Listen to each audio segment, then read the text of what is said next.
j'ai commencé à écrire le livre qui est devenu Retour à Lemberg, en anglais East-West Street, en 2010.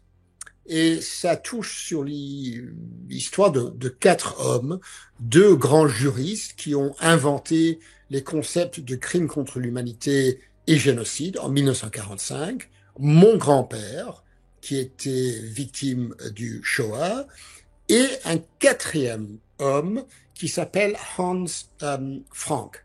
Et Hans Frank était l'avocat personnel de Adolf Hitler, qui est responsable pour la tuerie des familles des deux grands juristes et de mon grand-père. J'ai découvert un livre écrit par le fils de Hans Frank, qui s'appelle Niklas Frank, un grand journaliste allemand. On s'est rencontrés. La première fois que je l'ai rencontré, il m'a dit tu sais Philippe, je suis contre la peine de mort dans toutes circonstances, sauf pour mon père. C'est un homme remarquable. J'ai écrit un petit article sur notre rencontre en 2014 dans le Financial Times, et en fait un peu plus tôt, 2012-2013, et un ami universitaire, David Evans, qui est metteur en scène de Downton Abbey, m'a dit, j'ai lu ton article, ça fera un film documentaire vraiment intéressant. Est-ce que tu es partant? J'ai dit, je suis partant avec toi.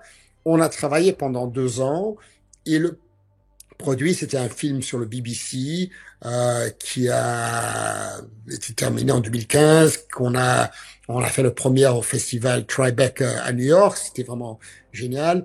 Et c'est l'histoire de mes relations avec Niklas Frank, le fils de l'homme qui est responsable pour la tuerie de la totalité de la famille de mon grand-père, et euh, Horst Wächter, le fils du député de Hans Frank qui s'appelait Otto Wächter.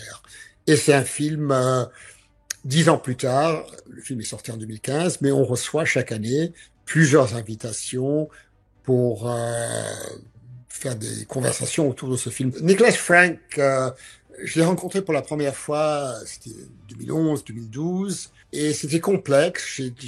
J'avais une inquiétude quand je l'ai rencontré pour la première fois, mais j'ai trouvé un homme absolument remarquable. La première fois que je l'ai rencontré, il portait un blouson, il a sorti une photo, il me montre le corps de son père après qu'il a été pendu. Et j'étais vraiment un peu choqué. À Londres, ça se fait pas de se trimballer avec des photos de son papa qui est décédé.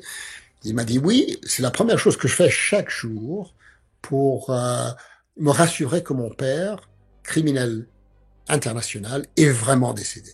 C'est clair que pour moi, Nicolas, c'est l'exception de la règle. Le contrepartie dans le film Mon héritage nazi, c'est Horst, le fils de Otto Wächter.